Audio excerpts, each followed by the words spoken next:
Good morning, good evening, or good afternoon, depending on where and when you watch this broadcast. I'm Thomas Fessler, my friends, and this is Disclosure Tonight. Happy Monday, August 19th, 2024, as we all come together to talk about, the release of Lue Elizondo's book and his first major UFO appearance to talk about this and disclosure, my friends. It's been a long time since we've seen Lue showing up behind his, besides being behind a Zoom call, actually seeing him on broadcast television. It's been a while. And this morning, bright and early, he was on CBS This Morning, which we'll be talking about shortly. We've got a great panel and a great audience on that note. Let me see if I can find, it isn't there. Maybe it is. Get up my sound effects and get this party started, my friend. It's time to go ahead and welcome welcome in our audience. I know it was loud for you. It was loud for me. On that note, let's go ahead and see who the heck we have out there. All right.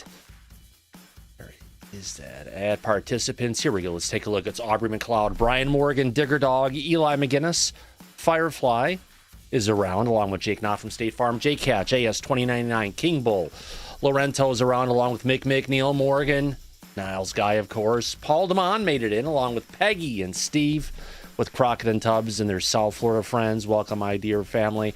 Rick Doty's around in the back in the chat. Robert Vargas is here, along with Super Unknown, Terrence Wills, the Chromosome Cowboy, Tia Loreno, Truth Seeker, and watching vids 1.4. Holy cow, let's take a look and see who the heck we have in the back. Well, let's take a look and see. We've got one of our dear friends, someone we could call our remote viewing targeter. Let's welcome in our dear friend, Laura Campbell. How's it going, Laura? It's going great. I have my coffee tonight, ready to roll. Excellent. Yes, I've got my Red Bull here as well, ready to rock and roll. Let's have some fun. I just had a double latte and too much milk in one day, and, well... Too much information, but you gotta have fun with it. You only live once. On that note, let's also welcome in another one of our dear friends in the back, FreezerMan71. How's it going, FreezerMan? Can we get him to come out and say there he is? Going good, Thomas. Thanks for putting on another good show. Thank you, sir. Appreciate you coming out here today. Also in the back, we've got Hollywood Harold. How's it going, Harold? Well, I know he was here earlier. Hopefully he's feeling a little bit better. Let's also take a look and see who's in the back. We've got a friend coming from Auburn, Washington. Let's welcome Nick. How's it going, Nick? Well, let's jump past that and say hello, Shelly. How you doing, my friend? It's a long time no see. Hello, everyone. This is going to be a great show tonight, Thomas. Oh, thank you very much. We definitely hope so. And now let's look who's here coming from the East Coast. Let's welcome in Tia Loreno. How's it going, Tia? Hey, Thomas. It's going good. Excited for your show tonight. Hello, Mr. Doty. Thank you. Hello. Good to see you. Yes. Also in the back, just popped in before we get to Rick. Let's go ahead and welcome in our dear friend from Australia, the place he ought to be. Let's welcome in, where'd she go? I thought she was here. None of your business. How's it going, Susan? I'm here. I'm always lurking in the background. You know me. Oh, lurker, of course. lurker. Absolutely. I'm going good, Thomas. Thank you. It's lovely to see you, Uncle Rick. And gang. Thank you. Yeah. Rick. Good to see you too, Susan. Yeah. Rick, wonderful to have you here. Happy Monday, my friend. It's been a while. You've been busy doing a lot of interesting business, filming a lot, researching a bunch. Welcome, my friend. What's new in your world these days? Oh, wow. I've been traveling again and setting up some things for the very near future. We're going to I went on and signed on with a film company, very well known one. I can't talk about too much about what we're going to do, but we're going to be filming in Hawaii and some other locations on the West Coast and also in Algeria. Oh wow! At some point. So, but the movie won't come out till about 2026. So, but and then there's a lot of family business I've been dealing with. Selling, I have a lot of rental units, and I have too many rental units, and starting to sell them. Costs too much money to maintain when you don't have good renters. When you have good renters, it's all right. But anyways, Right. Enough of that. But I've been spending. We went on vacation, my wife and I, and so just those things like that. So, but I've been keeping in touch with things, and we had a space a few nights ago on Twitter or on X, and a lot of people have talked about the guy that we had on there, Charles McNeil, and I can go into that now, or we can do that later. Let's. I just thought about this. Let's watch the video on Lue first, and then we'll come back to talk about the interesting situation to hear about the McNeil whistleblower piece. You were there along with Mike to be able to talk about the situation from the start of it. So interesting what happens when an unexpected guest calls in. Yes, definitely.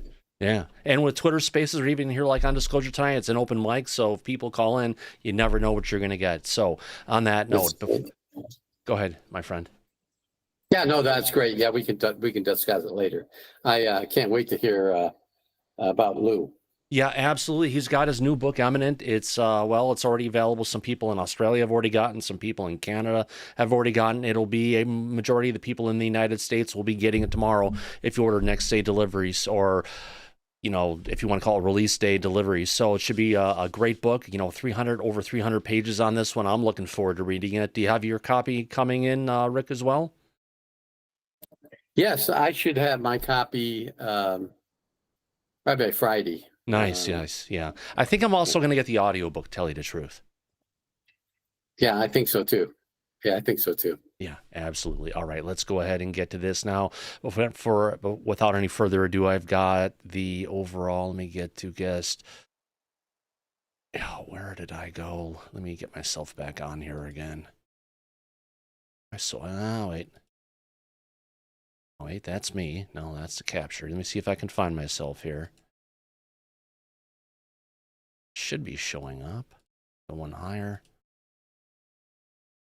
Anyway, I'll figure out where I'm at on this one. Let me go ahead and just get back to the regular desktop document. Okay, let me just, and get this together here, folks.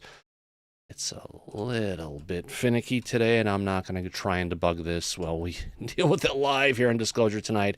Okay, let's go ahead and bring that up, and then we'll jump in and get that up to full screen. Here we go, my friend. Let me just make sure that's going to go there. There I am at least, so... Turn off myself here as well. Let's get back into here one more time and get this thing started. Here we go. What you're telling me is that UFOs, unidentified flying objects, are real. Bill, I think we're beyond that already. The government has already stated for the record that they're real. I'm not telling you that. The United States government is telling you that. Comments on 60 Minutes by former Pentagon and intelligence official Lue Elizondo put the global spotlight on the government's look into unidentified aerial phenomena, or UAPs. Now Elizondo is sharing more details about his work. He is the author of the new book, Imminent, Inside the Pentagon's Hunt for UFOs. In it, he writes these crafts are not made by humans, and they present a very serious national security issue. Lue Elizondo joins us first right here on CBS Mornings. Welcome. Thank you. My honor and privilege. Yeah, a lot of people, I think, even if you don't believe in UFOs, or you are someone that definitely believes that there is something out there, you talk about this idea of these crafts being created to, quote, be friends from out of town. What makes you so certain that they're not made by humans? And also, if I could, early in your book, you said when governments lie to their people, all of democracy is at risk. Do you think the government is lying? Well, we know that the government never lies, right? Iran-Contra, Pentagon Papers, Afghanistan withdrawal. No. Hold on one second there, Rick. Was that a slam to the current presidential administration right there and the current DOD? I don't think anyone else really caught that one as soon as I heard that. And I hate the pauses going through it. This is just one of those nuggets you have to cover again. And it's like, let's go back a little bit. Pentagon Papers, Afghanistan withdrawal. No, unfortunately, the government is not this huge colossal machine, if you will. It's segregated into these little fiefdoms, if you will. And unfortunately, they don't always coordinate and talk with one another. As far as these vehicles not being made by humans, if you will, that's not me saying that. We have scientists, some of the top scientists that your taxpayer dollars have paid for them to conduct this research. And at the end of the day, when you're studying the material and you're studying the capabilities of these vehicles, and frankly, there's nothing that we have that compares to what these vehicles can do, the capabilities that they're demonstrating in front of us, then one has to ask, well, where are they from? And if it's not our technology and it's not some sort of adversarial technology, it's someone's technology. And this is where you have to look at, Rick, when you bring up the little footnote there of, you know, it's not him saying it. We have all these other people who are saying it. It's getting the footnotes to go along with it, so this case can be opened up and made easily digestible for so many people.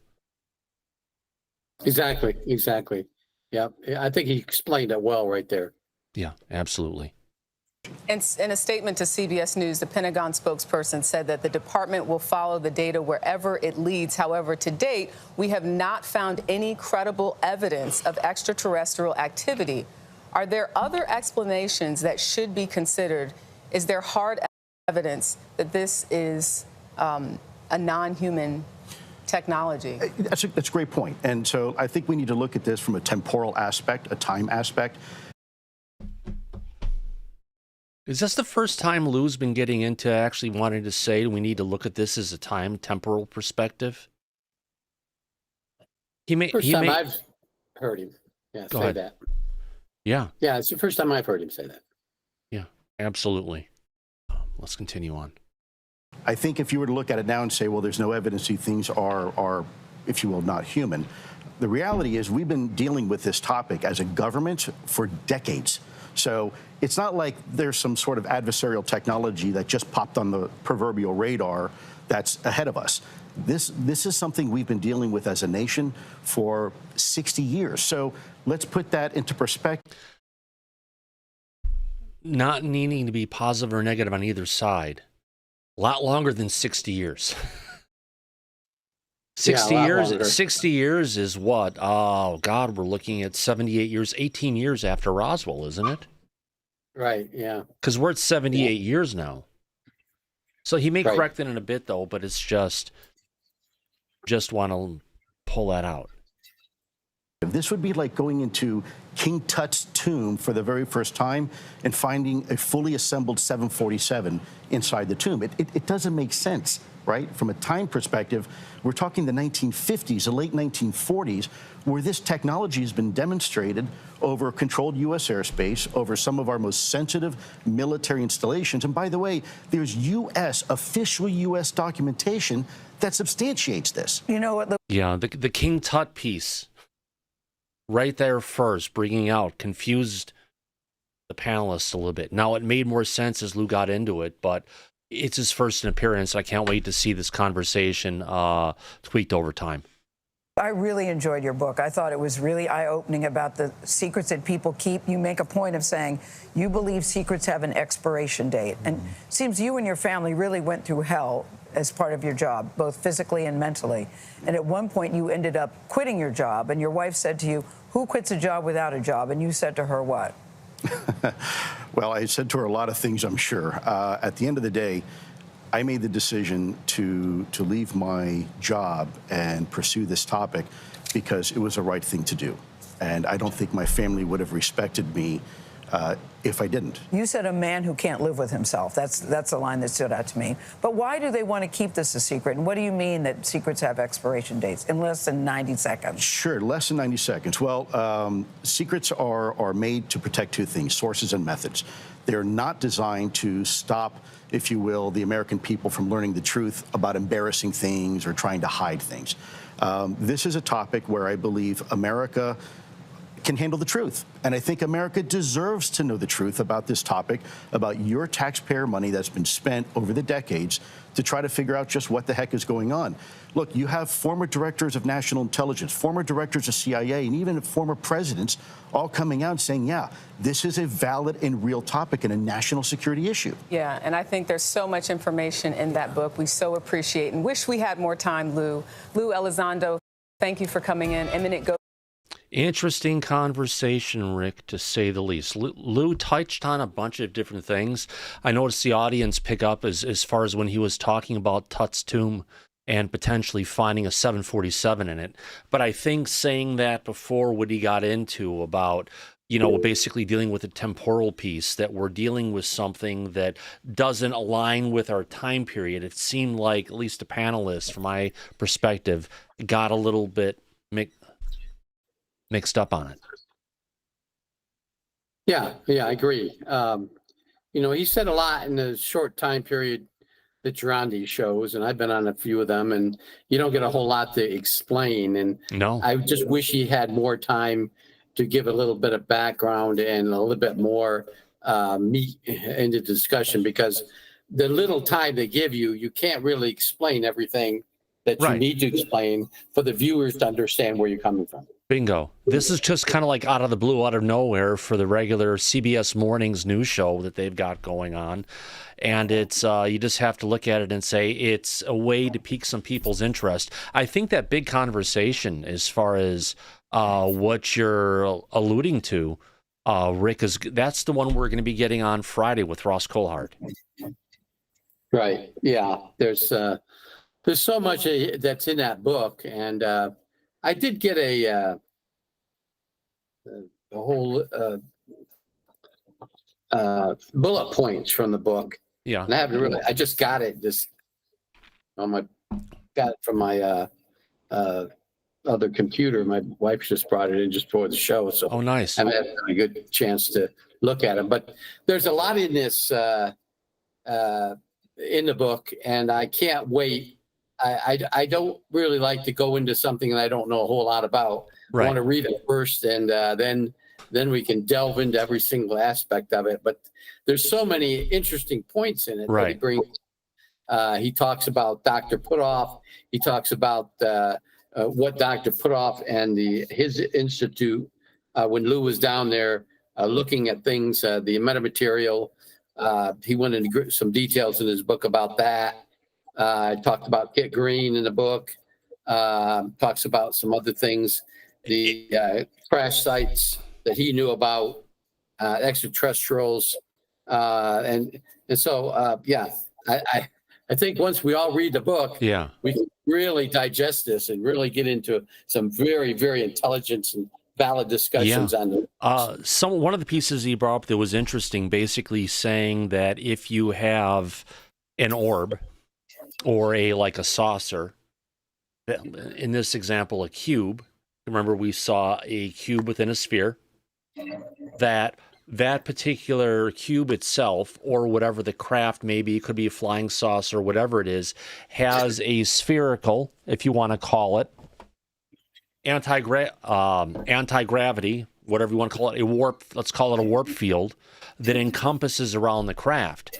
But depending on the shape of the craft, at least from the examples that he's talked about, I think he talked about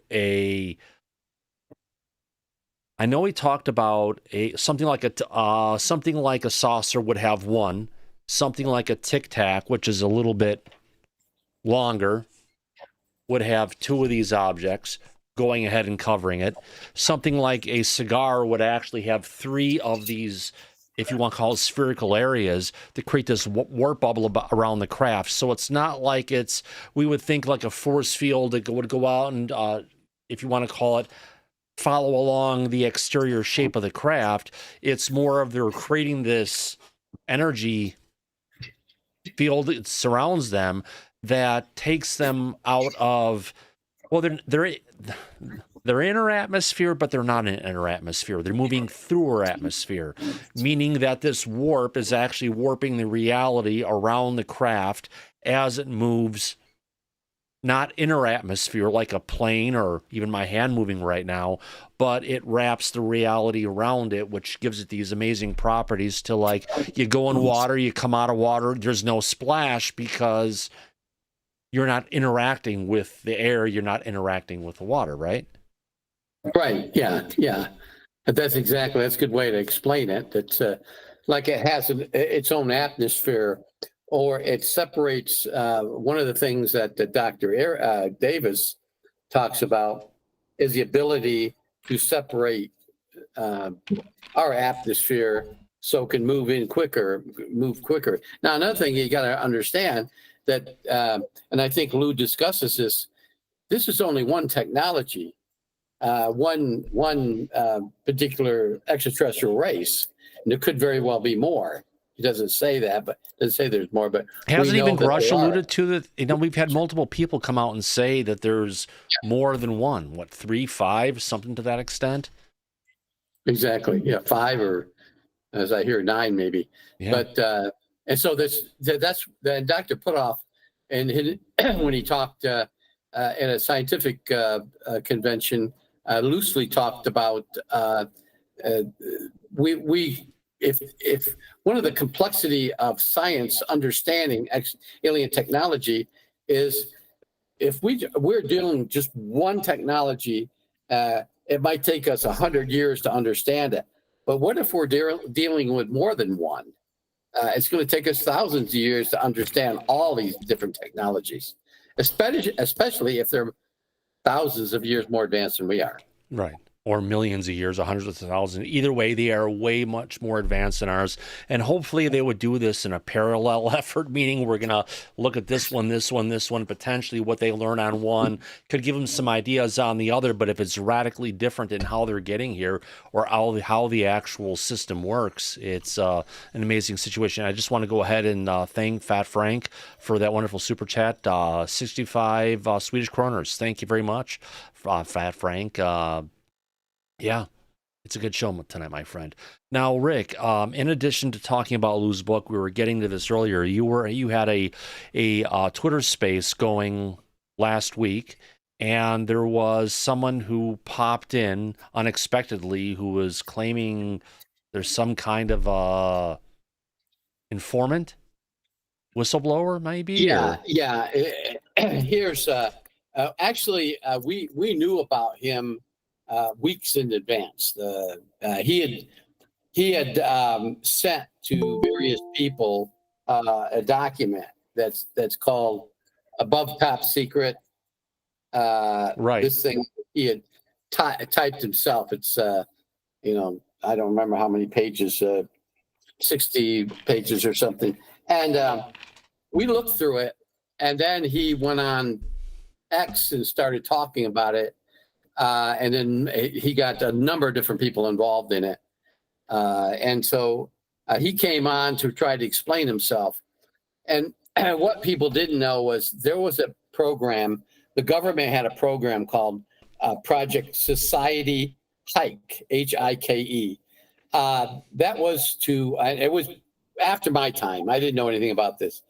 But it was a program to recruit teenagers early, when they're 15, 16, 17, and put them through a process, the recruitment process. And eventually at some point, after they go to college or train, then they become intelligence officers. And Charles McNeil was in this program. There was an OSI agent. Back when they recruited him, Charles was he got in trouble when he was 16 or 17, and he put him in a youth camp, a correctional camp for disillusioned youths. It was like a military boot camp. And during that time, one of the OSI agents that was working to sort out and identify possible candidates for this program, Project Society Hike, saw him and started recruiting him, vetting him. Eventually, when he got out of the boot camp and got into society, he was being groomed for this. Unfortunately, in 2012, Charles got involved in an armed robbery crime. He was caught and sentenced to prison. At that point, OSI, or the government, discontinued any contact with him. But during the time period of about 2004 to 2012, he was briefed into a major, and this was a surprise to me, program where they told him all these things. showed him documents, showed him these things, which he explained in this document. Now, there were a lot of other things that's not in this document that he brought up during this Twitter space, and which surprised myself and the other members of our advanced working group who was in that space listening to it. He brought up a lot of things that would have been highly classified, but he knew about it. And people were confused of how he would know about these things. So that's who Charles McNeil is and was. He's a prisoner in a medium custody facility in Maryland, and I think he has 5 years or 6 years more to serve, and so that's who he is. And we have verified who he was, in that, in fact, he was in that program, but they terminated him in 2012. So the last 2 years, he wasn't involved in anything to do with U.S. intelligence. So that's who Charles was. Interesting. So you arranged for him to come there. He came and got his piece and everything. How did you walk away after the meeting? Where do you personally sit on this, Rick? Well, what confused me is he said a lot of things during that space that there are many people out there now that were really talking. I think he even got the FBI to wake up and say, well, how did he know all that stuff? I think U.S. intelligence is saying the same thing, is not the stuff he wrote in here, which is about Roswell and about Serpo and about things like that, which has been out there on the internet. So we're not, he could have easily gotten that off the internet. But some of the other things he's talking about, he's able to distinguish a different species in exactly their biological makeup, which is classified. Which one? Well, since he did say that, which one did he specifically call out? He's talking about EBA. He's talking about EBA 1, EBA 2, and the difference between the and I never knew. I mean, I knew a little bit about it, about the hybrids and the robotics, how the extraterrestrials are able to infuse humanoids with robotics, which we can't do, right? But they have been able to do with species. And he's talking about how they do that. Now, there's people like Kit Green that knows it, and other people that were listening or watching it and then watching the replay. So where did he get that information? Now, the OSI agent that tutored him and was his mentor died in 2018. So he's dead. The other OSI agent that was a secondary mentor, he's not talking. He's still alive. He's up there in age, yeah, but he's not talking. We had a conference call with him. I didn't, but people within the advanced working group had one, and he just says, "I'm not gonna talk anything about it until I get my security clearance back. If you want to give me my security clearance, I'll talk to you, but not until." And they hung up on him. Right. So that's where we stand right now, and what we all got out of it. I mean, there's a lot of talk on Twitter that this guy's nuts. He's just trying to get some. He did ask for a pardon. He did write a letter to the U.S. intelligence, the director of Central Intelligence, asking and wanting to be declared a whistleblower, and then asking for a commutation of a sentence or a pardon by President Biden. But unfortunately, he's not in a federal facility. He's in a state facility. He was tried in a state court, and Biden can't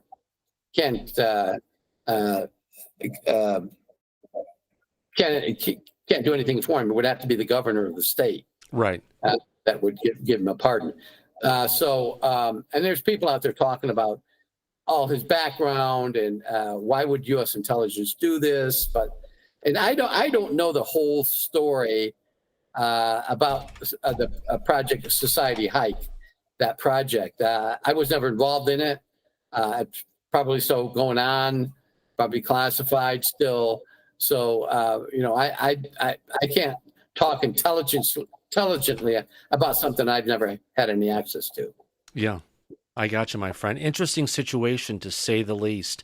You know, there's people coming forward all over the place, and if there's someone who can potentially get us there, no reason to go ahead and throw the baby out with the bathwater, and it's something that's definitely worth investigating. Now, if we turn our sights back in time a little bit to the Tic Tac incident, which everyone's familiar with. I had heard about that about 3 months after it had happened, just about 15 feet, maybe 20 feet from where I'm sitting right now, from someone who was on one of the observation planes flying around in the area.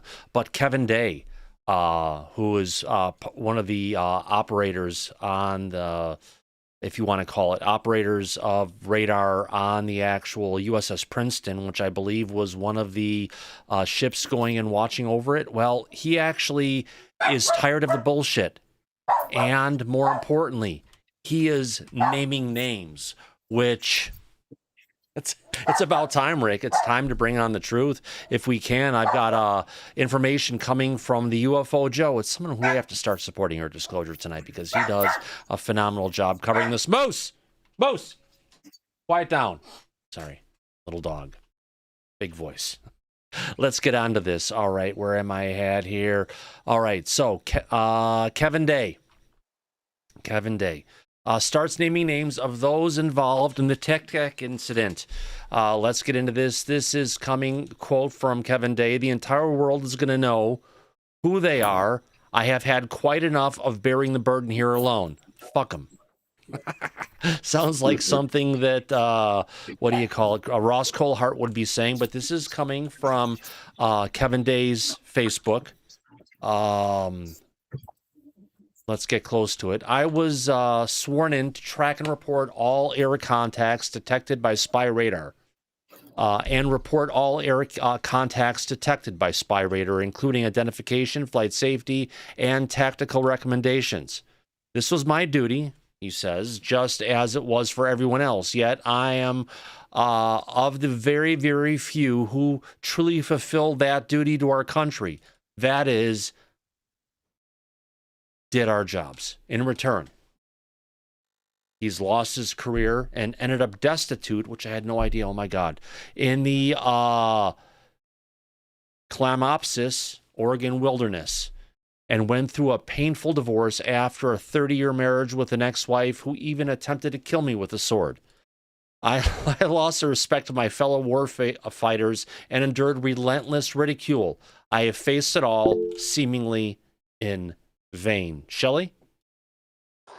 Thomas, okay. I don't care what anybody thinks of me or whatever. This TikTok thing, I can never prove it. I'm telling you. Yeah, excuse me. This is very emotional for me. Okay. Let's just listen into what Kevin Day has to say. He was there. So if you could just take a step back and let's listen to this great story coming from Kevin Day's Facebook posts. This shit's real. Oh, absolutely. Okay. That's why we're covering it, my friend. That's why we're covering it. Oh, where was I? Oh, what did I do there? Give me a second. All right, here we go. Let's move on. "I now realize I was a misguided guess, and I should have known that most of us were too cowardly to stand up. Only a few of the pilots and enlisted personnel involved showed true courage. And so now the entire world is going to know who they are. I've had quite enough of bearing this burden alone. Fuck them." Let's see. So this is where he's going to start naming the players, the names. Who else was there? Who was in command? Who was in control of this carrier group that he was working on? Let's get into it. The key players were the commanding officer, the tactical action officer, the anti-warfare coordinator, the air interceptor controller, and the electronic warfare coordinator, of which he will name exactly. The key players in the 2004 Nimitz encounter were, Let me bring this up here so I can bring it up. It's showing the words maybe a little bit more powerful. Here we go. Sorry, so I'll make this a little larger. Okay. As we know, the first one, Captain David Fravor, who was commanding officer of the VFA 41, the Black Aces Squadron. He was one of the fighter pilots who visually observed and engaged with the Tic Tac UFOs. He's saying, thank God, some of the pilots showed real courage, not all of them. Fravor is a hero, even though he is an egotistical asshole beyond belief. I am not the only one who knows that. At least he's trying to be honest here, Rick. In a bit of interesting way, so let's move on. Lieutenant Commander Jim Slate. We haven't heard about him yet, have we? No, we haven't. He was a pilot. Let me get this here. Just make it a little bit larger. Damn it. All right. Let me get this back here. A pilot. Oh, come on. Don't do this to me now. A pilot from VFA 41 who's also involved in the encounter. He was flying alongside, come on, mouse, Captain Fravor during the engagement. My mouse button is being not happy. Let's move on. Oh, come on, don't scroll down. Come on, it's only Twitter that does this. Next, Lieutenant Chad Underwood, who we've heard of before, a pilot from BFA 41 who recorded the encounter on video. His footage, known as FLIR 1 video, captured the Tic Tac object from his fighter jet. Next, Captain Carl E. Smith, who is the commanding officer of the USS Princeton, the Ticonderoga class cruiser that was part of the Nimitz carrier group. Was USS Princeton the one that had all the radar and everything on it, Rick? Yeah, that's a Ticonderoga class, a cruiser that has the combat alert control, which has all the different avionics inside. That's where Kevin was stationed. Right, and that's the ship that is that's within the carrier group. That's some distance away from. That was the one that had like the big, huge square kind of like command center sticking up out of it because of clearly what they had on board and what they were doing. Right. Let's move on here. Lieutenant Command. Now here's a new one. Lieutenant Commander Jason J. Turner of the Tactical Actions Officer, the TAO, aboard the USS Princeton, responsible for overseeing the ship's combat operations and radar systems. And the reason that Kevin is bringing all these people up, I think it's that each one of these individuals, Rick, would truly have been within the chain of command and discussion of everything that was going on the ship at that time. Does that make sense? Right. Yeah. And one of the things that Lieutenant Commander Turner did, he spoke. He's from Utah. He spoke at a luncheon some time ago. 10 years after this or something like that. And nobody believed anything he said. That was before it came out in 2017. So he did talk about this thing. And then after that, he shut up. Yeah. I did not know that, my friend. Thanks for the... he did. Yeah. Yeah, he worked for a bank. I think he after he got out of Navy, he worked for it was something to do with the banking system. Yeah. Unlike Gary Voorhees, who went on from working on the USS Princeton to being a cable installer for Comcast. Let's move on. Here we go. Lieutenant Commander Oh, and by the way, Gary Voorhees' name is not mentioned anywhere in this of the people who were there to witness this stuff. But I just have to bring that up. 6, Lieutenant Commander Brian C.R. B.C. Powers, an anti-warfare coordinator, or AAWC, aboard the USS Princeton, responsible for managing the ship's air defense operations. I guess that would be air defense operations. That would be like Commander Fravor, everyone up, who was in the E-2 Hawkeyes doing the eyes in the sky, or the jet fighters, right? Right. Yeah, exactly. Yeah. You know, interesting though, is he's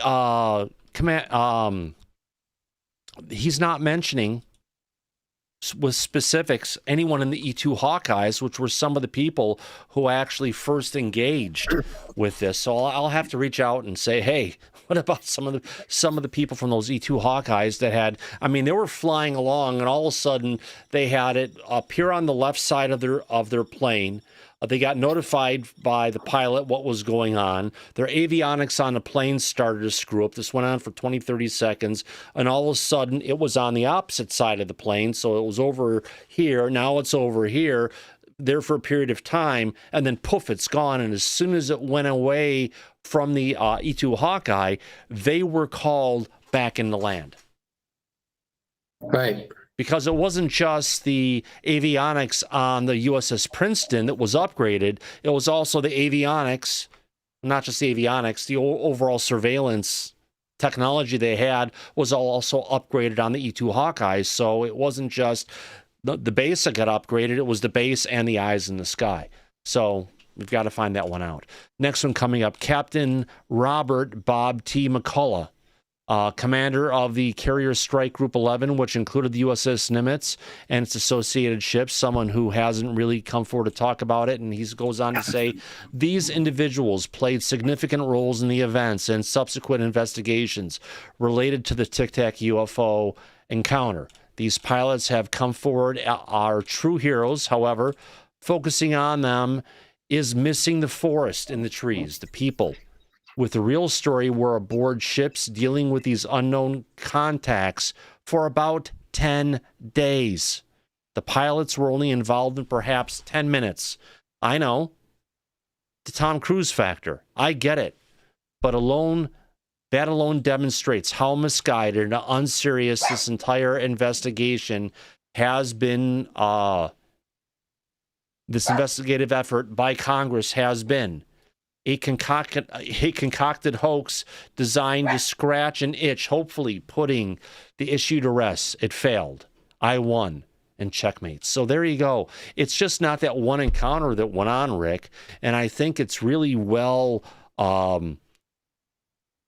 defined here that it was 10 days, not 10 minutes. They were seeing these things moving in high orbit and dropping down, going on for days before they went up there and tried to actually interact with these craft. Yeah, that's one thing that when I spoke to Kevin a few years ago, that's what he explained to me was this wasn't an isolated incident. It just took the 7 to 10 minutes that the aircraft chased these things. This was occurring the entire time we were out there on this exercise. Yeah. Which was 18 days. Yeah. 18 days. My gosh, it's a lot longer time than we were at. Let's continue on with this. In 2004, the captain of the USS Princeton, CG-59, I guess we already talked about that one, missile class Captain Carly Smith. He was commanding during the famous Tic Tac UFO incident, whereby the ship's radar systems track unidentified flying objects off the coast of Southern California. Actually, no. I think sorry, I lost my place. My screen scrolled on me. Let me get back to it. All right. During the 2004 Tic Tac UFO incident involving the USS Princeton, Captain Commander Jay Turner, as the TAO, was responsible for overseeing the ship's combat operations, including managing the radar and tracking systems that detected unidentified flying objects. It's been almost 20 years since the Tic Tac incident. Wow. 20 freaking years. And to say there's nothing that's happened since then? Really? And yet most of those who were involved seem to focus on protecting their own interests to speak out about what really happened. Kevin says, I've lost respect for every single one of you who lacks the courage to come forward, especially the officers. Even after Congress lifted the NDA you signed, you have remained silent, A.J. Haberlin. A silence that loudly proclaims, I'm a coward. For some, I'm not. I am not surprised. And sadly, that's exactly what you are. Yes, Sarah, you married a coward. Without me speaking out early and often and hiding smoking gun evidence in the Library of Congress in 2009, the world would have never heard about the Tic Tac. Flavor et al. The pilots came forward because I did. I do not like Fravor personally. He reminds me of Trump. But the man does have courage or simple stupidity like me. Kevin says, I'm not on X. Feel free to post for me there. I have my reasons. Forward and repost if you want to. Thank you in advance. My goal is to get the ship watch standards in front of Congress. Pilots alone, pure hoax designed to put this to rest. It's not going to work. Wow. That is one heck of a conversation, of a post coming from someone who was part of the USS Princeton and was intimately involved with the Tic Tacs, Rick. Yes, I know Kevin. I've spoke to Kevin. He's a courageous person. He's not hiding it behind anything. There are a few things that he can't talk about that are probably so classified. The use of some of that avionics or radar equipment. But other than that, he's told everything. He's told the truth. These other people, even the commander of the carrier group, who Smith, that guy is now a admiral, or was an admiral. I think he's probably retired by now. But right, he made admiral out of this, and keeping his mouth shut. I guess that's how he made it. Well, I guess they bought him out potentially, but if truly the NDAs that what they were bound by that prevented them from talking about this have been dispersed, there's no reason why any of these veterans should not come forward and talk to us about it, because whether we like it or not, that was an altercation between our military and a non-human intelligence that greatly exceeded anything we could even come close to matching. Exactly. Yeah.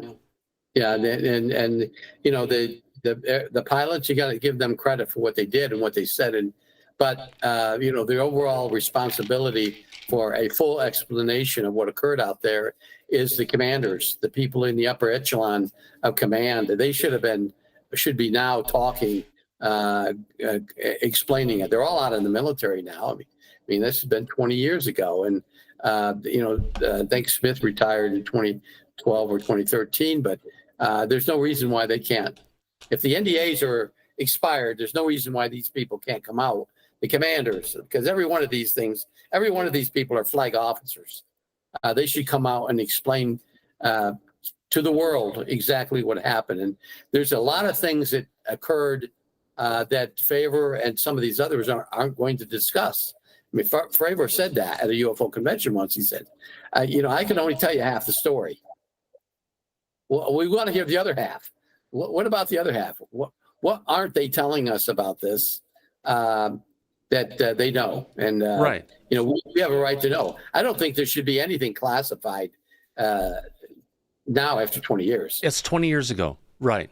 Unless there is something, well, yeah, there's a there, but anything that deals with the ability to go ahead and actually disclose and admit and acknowledge this is going on, it seems like it's covered up to the highest level of national security, and it's something that no matter what, our executive branch of the government is completely pushing back on it. Now, talking about pushing back, coming from the government, where is the one I had here a second ago? It's...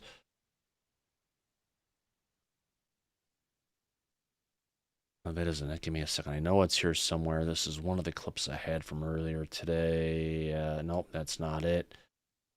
Come on, I know it's here. I just closed on an accident. Send. Dang it. Never mind, Rick. I was trying to bring up a video that I did earlier today, just to go along with, yeah, I can get it from right here. It's too many hard drives, too many places to get data. Here we go. Yeah, I found it. This is the one I wanted to bring up earlier today that kind of emphasizes, we've talked about disclosure, Rick. We've talked about which political party, which potential president could get us closer to actual disclosing the truth. Now, this one was something we played on the show earlier today. We temporarily paused and brought it up. Where did I do with that now? Document. Let's bring this up. This is just a little comment asking about Lue about the government, whether he believes they're telling the truth or not. But this says much more to anything about what presidency we're going to get next and what potentially can bring us to best disclosure. Do you think the government is lying? Well, we know that the government never lies, right? Iran-Contra, Pentagon Papers, Afghanistan withdrawal. Afghanistan withdrawal. Really close right there.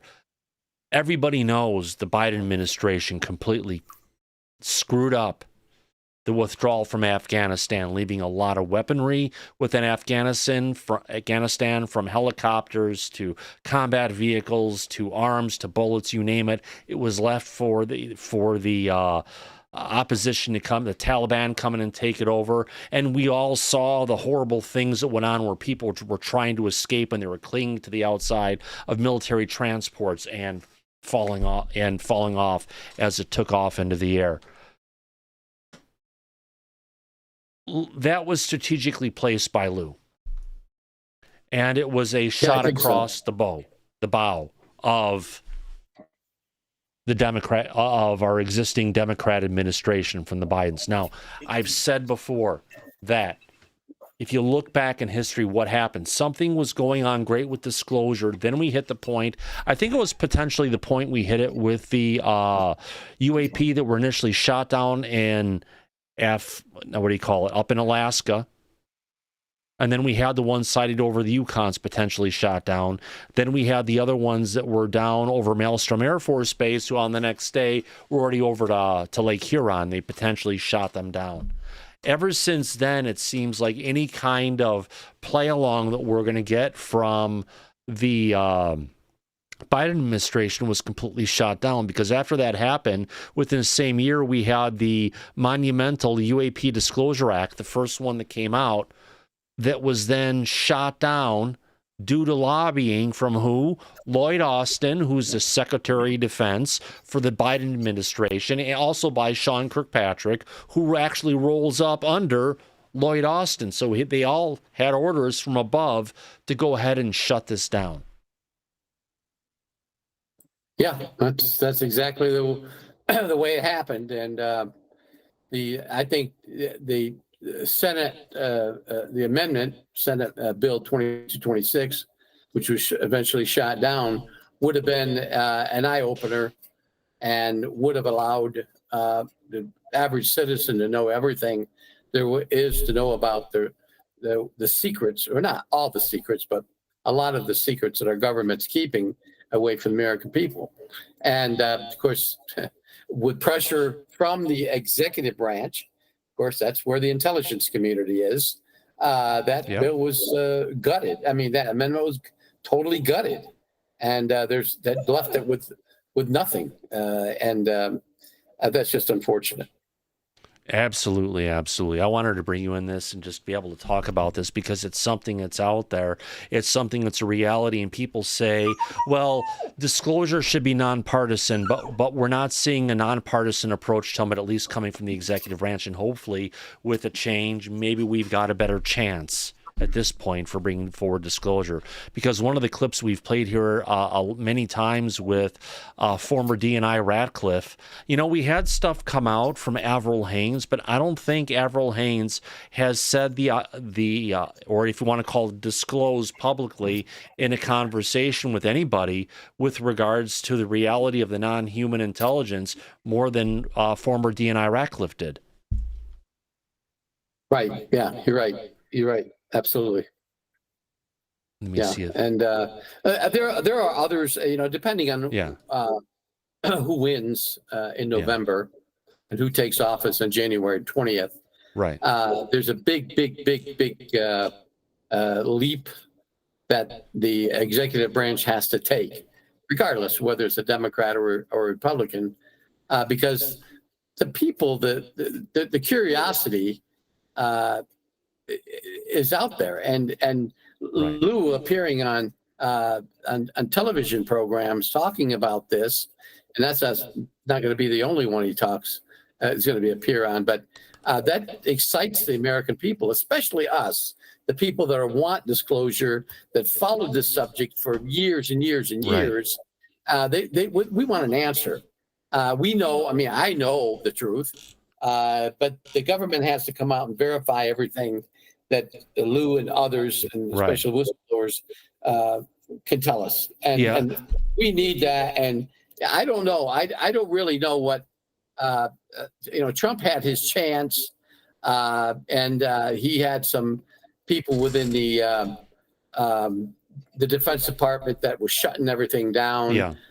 The general who was leading the Space Force, he was open at one point and then shut everything down after that. Now, I don't know what Harris and a Waltz administration. I hear rumors behind the scene that, you know, because Waltz is a former military guy, and so maybe he knows something. He hinted once, just before he was selected for VP under Harris, he hinted that he knew something. So let's see what happens if they win. Then we'll know after January 20th what they will tell the American people, what they'll open up. Yeah, hopefully he knows something more than being able to cite what actually was his prior history in the U.S. military, which it seems a little muddied for that matter. Now, coming in, we do have a quote from Lue Elizondo saying, are there any upcoming national news coverages besides News Nation on Friday with Ross that are coming up? And we've heard Newsweek, Fox News, ABC, and a ton more. So he has things on the way. And this is good publicity for everything, not just him. But for disclosure, for what we're trying to do here. Absolutely. Now, do you believe that? Nick, I'm right in the middle of something. If you're going to jump in, please put your hands up in the future. You just put it up and call on it, but go ahead really quick. Do you believe that he could be on the Tucker Carlson show? Do you believe that? Yeah, probably. Probably, Nick. I would say, you know, where would be the great places for Lue to go? Tucker, Joe Rogan, anyone else on that list, Rick? Oh, Sean, what's his name? Sean Hannity, the ex-SEAL guy. The Sean Ryan show. Oh, Ryan, yeah. Yes, Ryan. I got it. Ding, ding, ding. Before the answer popped up on the screen. Thank you, Brian Pemble. I appreciate that. Sean Ryan, that would be another good one, too. Ryan, yeah, that would be a good the one. memory is still there. It's not completely lost yet. All right. Talking about something else, we do have, believe it or not, this late in the game, we do have a breaking UFO news alert. Haven't done that one in a while. Let me go ahead and bring it in. There is someone who's popped up on the radar as a potential new whistleblower. But before you get your panties in a bind and say, oh my gosh, this is the guy who's going to bring forward the truth. What am I talking about? Let me go ahead and bring up a picture of this. What are we talking about? We're talking about someone by the name of Harold Malmgren, which I know is someone I saw earlier today, and Nick had brought up before today's show. Thank you for reminding us about that earlier today, Nick. Appreciate it. So, Harold Malmgren, who was he? Who was he? He was the advisor to Presidents Kennedy, Johnson, Nixon, and Ford, as well as many global leaders focus on trade, markets, geopolitics, and strategy. Now, why are we bringing him up? Well, earlier today, which got me to retweet him, and eventually Ross Colhart picked up on a lot of people retweeting this guy. What did he say on Twitter? 60 years ago, I was provided the highest level of classifications to lead DOD work on nuclear weapons and anti-missile defense. Informally briefed on, quote, other world technologies, end quote, by CIA's Richard Bissell, who had been in charge of Skunk Works, Area 51, Los Alamos, etc., but sworn to secrecy. Interesting individual, to say the least. However, a lot of people on X came down to him, started asking questions, wanting to get in there. So what did he, in the flurry of his tweets, going and also promoting Lue's book coming out? Quote, some responders to my X messages about Elizondo's upcoming book are probing my direct knowledge of government UAP research, period. I have never directly worked on UAPs nor indirectly used such research in my own work. Therefore, I cannot be treated as a source of confirmation of UAP info. So on one hand, he says, hey, I was briefed on otherworldly info, but on the other hand, he's saying, I can't be treated as a source for confirmation. Rick, doesn't that sound like a total conflict there? On one hand, I'm saying I was involved with this and here, but don't cite me as a source. Well, I got to be very careful what I say because I know Harold. And I haven't spoken with him in a long time, but I have to say that. But I know he knew some aspects of the program, the scientific side of it, at least 30 years ago. Now, what part of that, I don't know. I wasn't there when he was briefed. I don't know exactly what he was briefed in, but there's several different types of briefings. If you're a scientist, for instance, Dr. Putoff, he was briefed into the scientific part of it. He might have not gotten the information I got. I certainly didn't get the information he got. So there's different parts of this program that he could have got briefed on that now he looks back at it and says, well, they just told me this and they told me that and they told me this, but they didn't tell me this. So, I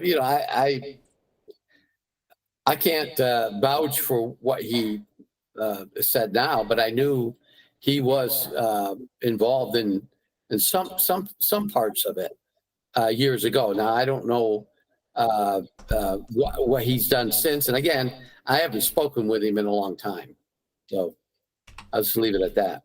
Yeah. Interesting to say the least, but it's something that we want to go ahead and bring up for our viewers because everyone's looking for disclosure. Now, Lue has indicated there's going to be a lot of things going on in the next week or so, not just his book coming out. We'll have to see. Is Harold coming out one of those pieces? It's a question I'll have to go ahead and send across the ether because we haven't asked it yet, but it's worth to go ahead and ask at this point. What else is there? Let me go ahead and I've got that there. Let me get back to the desk chat. Anything else new on your front, Rick, that we haven't covered? No, with the exception of the advanced working group and what they're still pushing for Senate hearings, and they are. We have a new whistleblower, but I don't know anything more other than he's a new whistleblower. I don't know anything about him. I would give some information, but we developed him somehow, and he's He's not in what we always say in my side of the room. He's in somebody else's side, so I don't know much about him. But when I do find out, I might not be able to tell you his name, but if I can find out something about him by Friday, I'll certainly come on and talk about him. But that's all I know. And they're still pushing for disclosure. Senate is in recess. There's not much contact with Senate staffers at this point. There's still a lot of people on vacation. So there's not much. I had a great a chat with Dr. Putoff this weekend. He's working on something that's quite extraordinary, although we couldn't talk about everything over a phone, but it was something quite interesting. I also pressed him with trying to bring him on this show. And I said, we'll work. Thomas will work with you on anything you need. If you want to be the only one in the back. Well, if you want to pre-record it and have the rights to go ahead and say what you do or don't want, trust me. I'm used to working with very tough licensors, including Disney and others. Disney was by far the most strictest. So if he has different requirements that need to be met, I can identify them and make sure every one of those is met. Yeah, I told him that. I told him we could pre-record it, and then he could listen to it. If there's something he doesn't want, Thomas will edit it out. Yeah. So I think he's thinking about it more now than he's ever had, mainly because of the movement of disclosure. And he wants, he's up there in age and he's in good health, but he's not going to be around forever. No. And I think, I said, you might want to record some things for the future, so to speak. So anyways, we'll see. Yes. I'm doing everything I can to try to convince him. That would be wonderful, Rick. Absolutely. That would be really great. Now, standing with our eyes set on Hollywood, James Fox next video, the program. It's done. Let me go ahead and bring this up. It's done, but there's another story to the story, like it can be sometimes. Well, James Fox is saying, and just like that, it's done. It was a very tough production, short timeline, and external factors. Being ripped off. He got ripped off by, I think, 1091, who got sold to some other company. They got sold to some other company, and they prevented all of his money from coming in, so it was a really hard time for him. That significantly added to a already challenging project. When the going gets tough, well, you know what? He got it done. But I think right now, Rick, James Fox is at a quandary and almost at a roadblock. He's looking for investors or an investor to help get this thing out of, if you want to call it, over the finish line and actually into distribution. He lacks that distribution. It sounds like someone may have pulled out at the last minute. Not a good place for any creator to be. Yeah, that's unfortunate for Mr. Fox. He's a great guy, and I've seen it happen and many other film companies, especially the smaller ones. They're eaten up by the bigger ones, and then they lose money, or they lucky if they even break even. I worked with a guy some years ago on a project around a military base in South Dakota, Ellsworth Air Force Base, and he had a great idea. He borrowed every penny he could possibly borrow and to get this thing done. And then a bigger company came in, and Brown Enterprise came in and took it over. He lost, basically lost his house because of it. So yeah, it happens, and it's unfortunate. Yeah. Absolutely. It's just one of those things that we've got to bring up. It's part of the whole Hollywood thing. But, we were hoping this video to be coming out around this time. If we're hitting distribution problems, we could be looking still a month or two away from it actually hitting general availability. Either way, it's something that I'm going to look forward to watching, to say the absolute truth. Now, we have had a couple super chats that came in here earlier. I want to go ahead and thank first person who gave us a super chat was Fat Frank. Thank you very much, Fat Frank, from Sweden, my friend. Swedish kroners. Thank you very much. And we had another one that came in from Faze Will. Holy cow, Faze Will. Thank you, Thomas. My book arriving tomorrow, Imminent. Mine will be here as well. Can't wait to see it. And then Farrell, too. Hey, gentlemen, any thoughts on Project Gravatar, the Bob Lazar film coming by Luigi Venditelli? Have you heard of that one at all, Rick? No, I sure haven't. I haven't heard of that.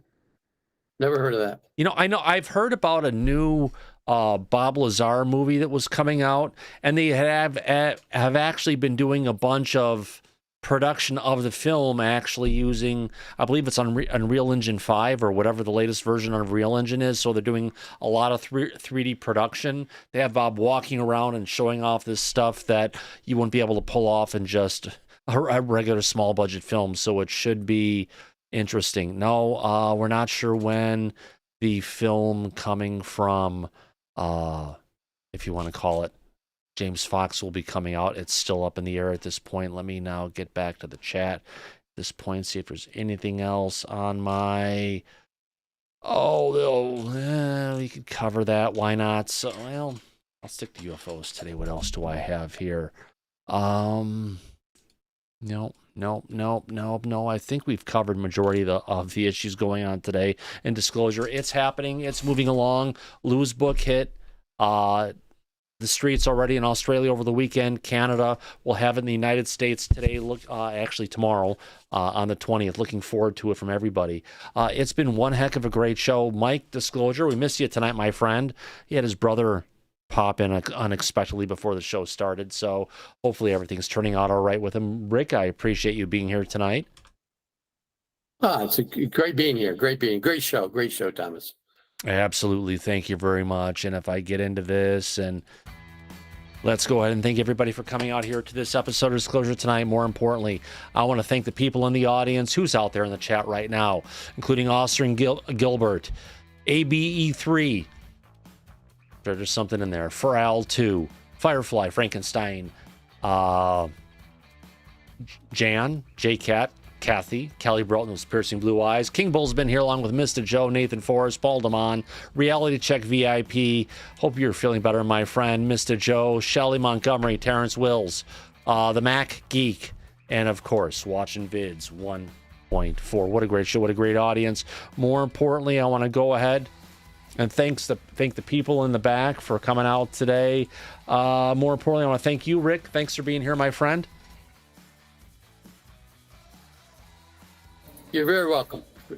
My donation finally got in. I don't know. I did that about 10 minutes ago. Did it? Yeah.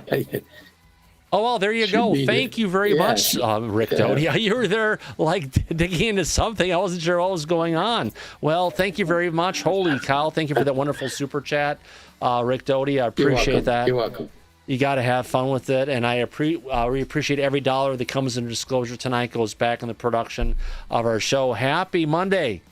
Hopefully it was a good one for you. There will be a lot more things coming out with Lue Elizondo. We may pop on and cover them as the week goes on, because when the news happens, if it's going to be there, we'll cover it. And as we usually say at the end of every episode of Disclosure tonight, thanks for coming out tonight, Rick. You're very welcome to have me. Great show. Absolutely, as we usually say, eyes open, no fear, be safe, everyone, but... Go back to Party City where you belong. Absolutely, we'll catch you on the flip side. Good night, everybody. Y'all come back now. Here, take care. Bye-bye.